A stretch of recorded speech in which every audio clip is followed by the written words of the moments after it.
Hey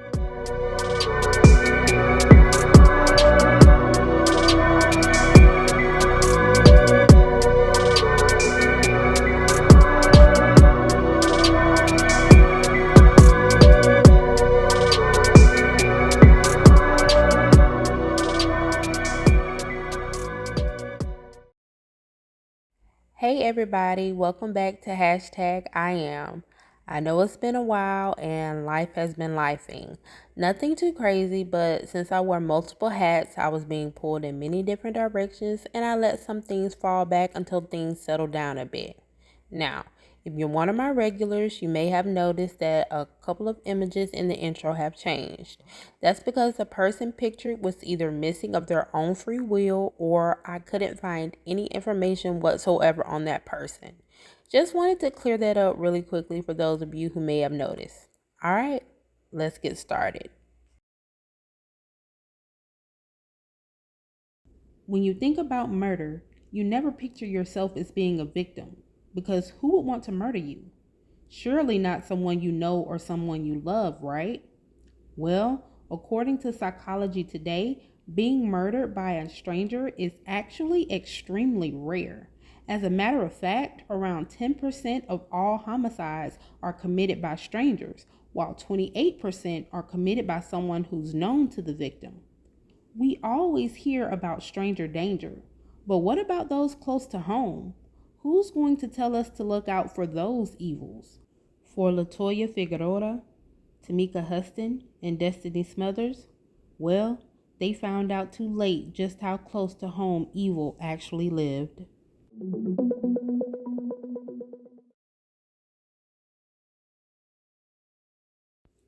Latoyia Figueroa, born to mother Ann Taylor and father Melvin Figueroa, made her entrance into the world on January 26, 1981.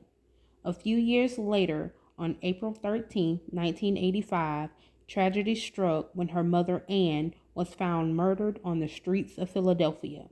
Not much is known about the circumstances surrounding Ann's death, but she was found with a deep laceration to her throat.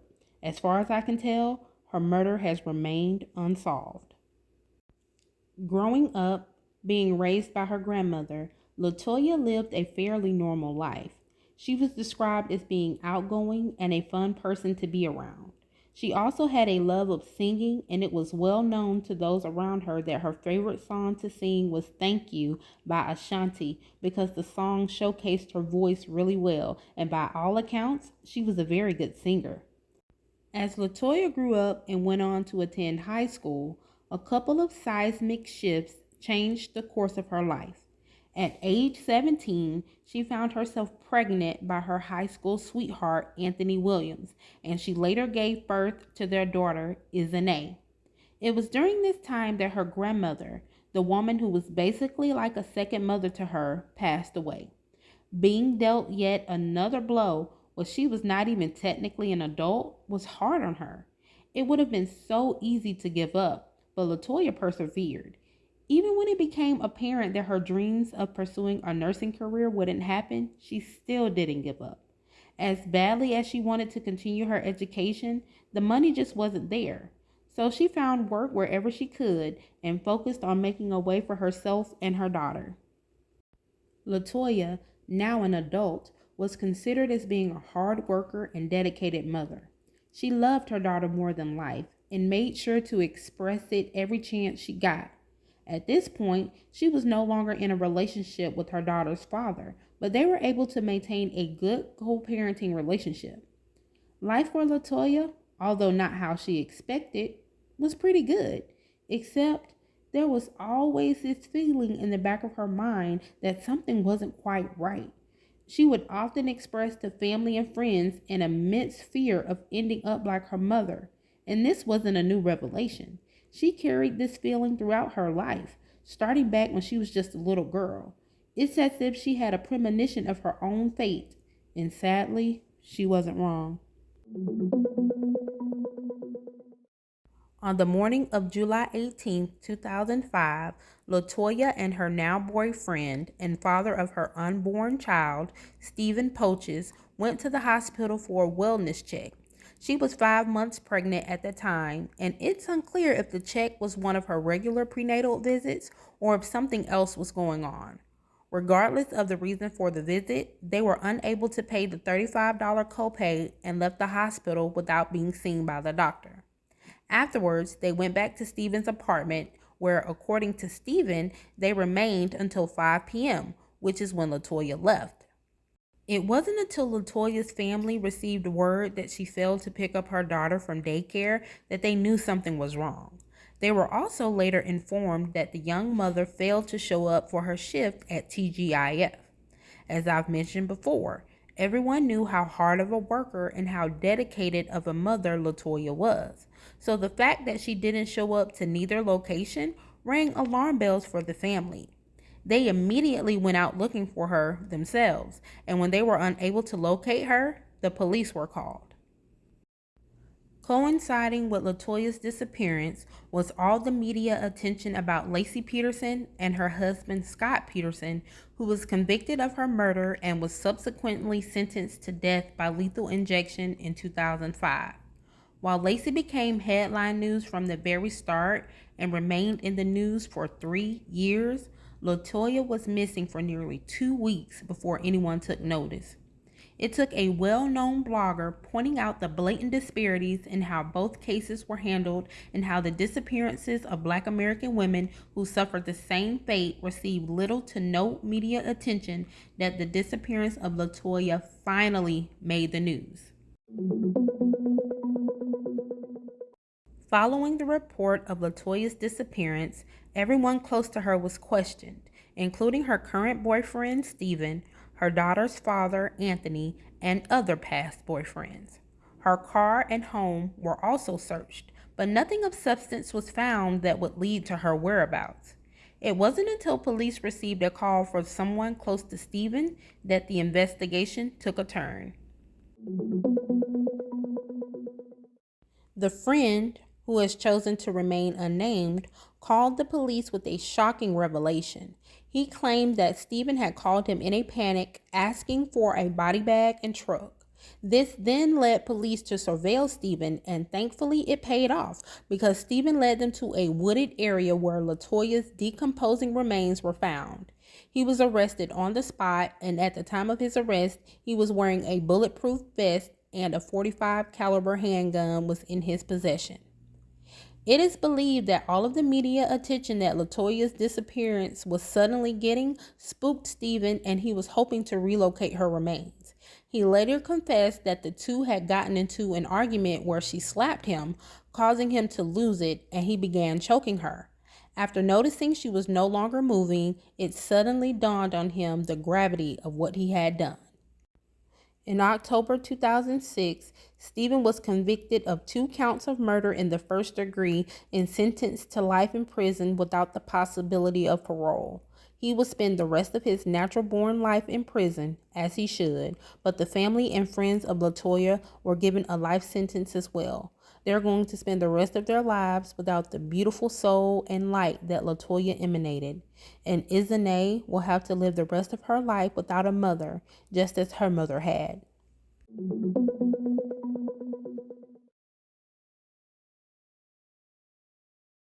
While the murder of Tamika Huston happened about a year prior to Latoyia Figueroa's murder, there are so many parallels between the two women.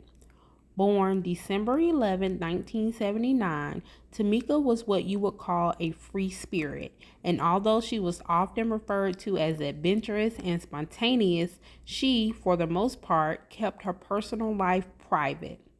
At 24 years old, Tamika had a lot going for herself. Not only did she own a small home in Spartanburg, South Carolina, she was also enrolled in nursing school, fulfilling just one of her dreams.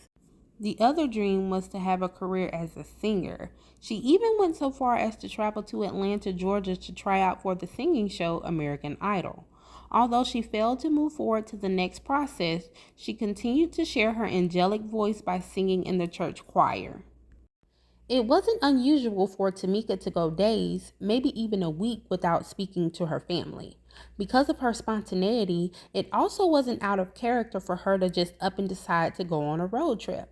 That's why when the semester ended for nursing school, no one was worried when they hadn't heard from Tamika in a few days. They figured she was taking advantage of the much needed break after a stressful semester, but as the days turned into 2 weeks, it became clear that something was terribly wrong, and on June 14, 2004, Tamika Huston was reported missing. Upon receiving the missing persons report, authorities went to Tamika's home to perform a welfare check. When there was no answer, the police tried to open the doors, but they were all locked. Forcing entry, they noticed a female dog, Macy, with a litter of puppies who appeared to have not eaten for days. This was cause for concern because Tamika loved her dog and would not abandon her for any reason. Further investigation led police to Tamika's ex-boyfriend, Terrence Moss, who actually reached out to them to assist in any way. Him doing this only made investigators look further into his history with Tamika, and it was then that they discovered that Tamika was due to testify against him for an assault that he committed against her. With this information, Terrence Moss became the prime suspect. In the meantime, a bolo, be on the lookout, was issued for Tamika's black Honda CRX, and missing persons posters were distributed and posted all over the city. It wasn't long before a tip came in that what was believed to be Tamika's vehicle was located in an apartment complex. Police arrived on the scene to discover a partial fingerprint and a set of keys, but neither belonged to Tamika or Terrence. Undeterred, detectives went to every locksmith in town, and their diligence paid off. Investigators were able to determine that the keys belonged to an apartment complex at Fremont School Apartments. After trying the key to every door at that complex, investigators finally found what they were looking for. Well, sort of.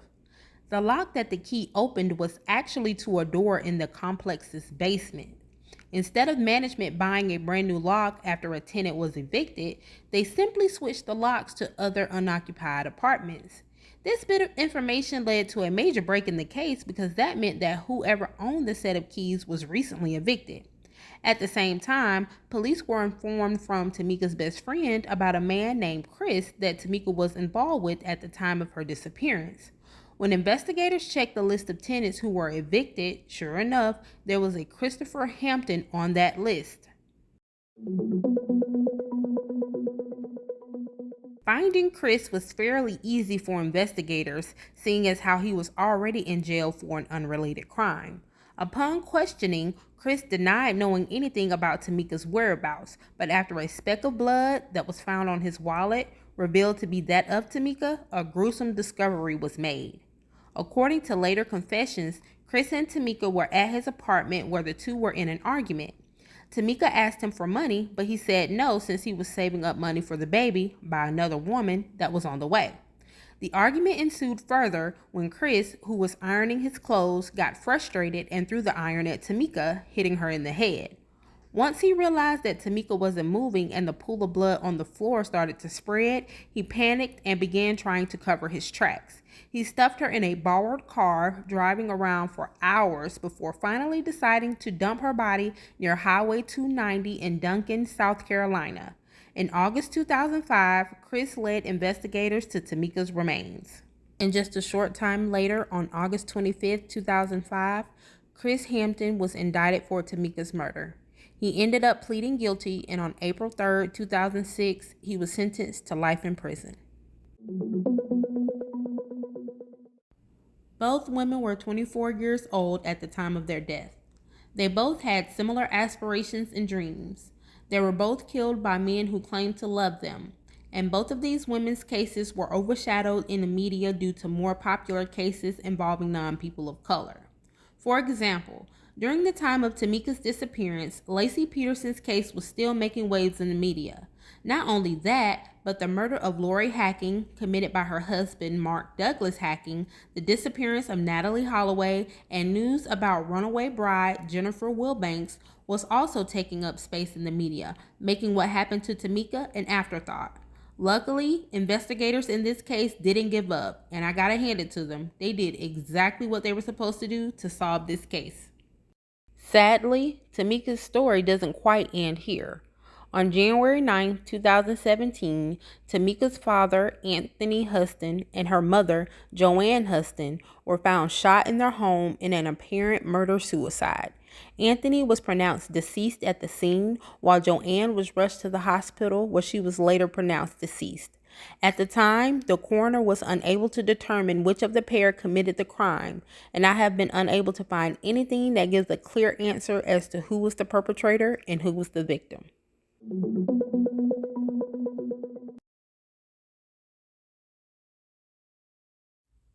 On November 3rd, 2020, Destini and a few friends made the trip from upstate Troy to go to Bolero, which is a bowling alley located in Queens, New York, to celebrate her 26th birthday. Along with their group was her boyfriend, Kareem Flake, who is also the father of her 2 young children. The night was supposed to be full of fun, laughter, and just a good time. Unfortunately, this would be the last time that Destini was seen alive again. Destini Smothers, born November 3, 1994, to Loretta King and Tony Smothers, lived a fairly normal childhood. She was well liked in the community and had plenty of cousins to enjoy spending time with. Not much is known about her early childhood/teenage years, at least not that I could find, but she met Kareem as a teenager, and around the ages of 16 and 18 years old, the couple welcomed their first child, a son, into the world. And just 8 years later, the couple welcomed their second son. For 13 years, Destini and Kareem lived their lives in what the family considered to be a common law marriage. Like all couples, they had their share of ups and downs and even public arguments from time to time. But no one could have guessed that the couple they had known for so long would end up being the center of a tragic story. According to Kareem, later that night on November 3rd, the couple supposedly got into a fight where Destini then ran from the car, leaving behind her purse and keys. The following morning, Destini and her mother were supposed to meet up for a little bit of retail therapy, and when she didn't show up, naturally, her mother was a bit concerned, but nothing that would cause her to panic. It wasn't until Destini was noticeably absent from one of Kareem's family members' funeral that was taking place on November 5th that the alarm bells began blaring. You see, the clothes that she was going to wear to the funeral were at her mother's home, and this was also where her children were staying, waiting to attend the funeral as well. Now, one thing that could never be taken away from Destini was the fact that she was a good mother. So when she didn't return, at the very least, to check in on her children, the worst was feared. The family immediately went to NYPD to make a missing persons report, but when they got there, they were informed that the report needed to be made in Troy, New York, since that's where Destini was living at the time. Of course, this didn't make any sense to the family since it appeared that Destini went missing from the Queens area, but they did as they were told. However, upon trying to make the report in Troy, police there directed them right back to the NYPD. Because of this back and forth, precious time was wasted, time that may have made the difference in finding Destini dead or alive. For weeks, Destini had been missing, and it didn't appear as if the police were concerned. They did do a wellness check at her home in Troy, but obviously there wasn't a response. Now, I'm not saying that the police didn't do any investigating, but they didn't seem willing to share any information with the family. So, this led the family to do their own search. They called hospitals and jails in the Queens and Brooklyn area. They also posted missing persons flyers in the areas of Astoria and Woodside, going so far as to talk to people themselves, asking if they had seen anything. They even held a rally at Bolero, which is the last place she was seen. Kareem was also involved in these searches. He even took one of Destini's cousins back to the spot he claimed that she got out of the car from. With no sign of Destini anywhere, the only thing the family could do was wait, and they waited for several months before receiving the devastating news. Well, Adam, good morning to you. These are live pictures now from Chopper 4 over 149-57 Lefferts Boulevard. This is in the South Ozone Park section of Queens. Now, this is what the scene looks like now. We're being kept at a distance by JFK air traffic controllers, but we do have some earlier video from the scene when we first arrived out here and were able to get a lot closer. Law enforcement sources are telling News 4 that this Toyota Camry was in the process of being towed at around 9:15 this morning when the body of a 26-year-old female was discovered in the trunk of that car. Now, the vehicle had no plates, and cops are looking into whether or not this is connected to a case of a female reported missing on November 8th. Of course, we will continue to keep you up to date. Live in Chopper Forum, Kai Simons and Adam, back on over to you. On March 21st, 2021, nearly 4 months after Destini went missing, a tow truck driver made a gruesome discovery. According to NYPD officials, a black 2011 Toyota Camry had been abandoned at the intersection of 134th Avenue and 151st Place in South Jamaica, which apparently is a common area where cars are abandoned. As the tow truck driver was driving off with the vehicle, he noticed that one of the tires were flat, so he pulled over to try and fix it. As he opened the trunk looking for a spare tire, he discovered the decomposing remains of Destini Smothers. A single gunshot wound to the head. That's what officials stated killed this beautiful mother of two. Now, obviously, the prime suspect would be the last person she was seen with. This person also happened to be the owner of the abandoned car, Kareem Flake. But by the time this discovery was made, Kareem was long gone. It didn't take long for the investigators to track him down, though, and when they did, he was in a place they least expected: jail. Yep, on April 9th, 2021, Kareem was arrested in Florida for domestic violence against another woman whom he was dating. And it wasn't until July 6, 2022, that he was extradited back to Queens, New York, and arrested and officially charged with the murder of Destini. A year later, foregoing a trial, Kareem pled guilty and was sentenced to 22 years in prison. Bubbles, as she was so affectionately called due to her personality, had a long life ahead of her, but it was cut short way too soon. She had a family, friends, children, who all loved her and who will now have to live a life without the bigger-than-life personality that Destini was. In the beginning of the episode, I gave you some statistics on how rare stranger murders are, and that number included both men and women. But did you know that an estimated 3 women are killed every day in the United States by an intimate partner? According to a study done in 2018, 92% of female murders were committed by someone they knew, and of those 92%, a whopping 63% were killed by a current husband or boyfriend or an ex-husband. Female murder has become so bad that there's even a name for it: femicide, and it means just that: the murder of a woman or girl, mainly rooted on the simple fact that they're female. There's more to it, and I'll link an article in the description if you want to read more about it, but this is a serious problem. So serious that it's being deemed the silent epidemic. I can't stress enough how paramount it is to get help if you're in a dangerous relationship. I know it may be daunting and seem impossible, but there are people out there who are willing to help. Just please take that leap. There are some great resources available, so if you or anyone you know needs help escaping a dangerous relationship, please call the National Domestic Violence Hotline at 1-800-799-7233, or you can text BEGIN to 88788. I will also link the website in the description. You never know what evil lurks behind you, so be vigilant and don't be afraid to cause a scene. Anything to ensure that you make it home safely. As always, this is #IAM. Be blessed and stay safe.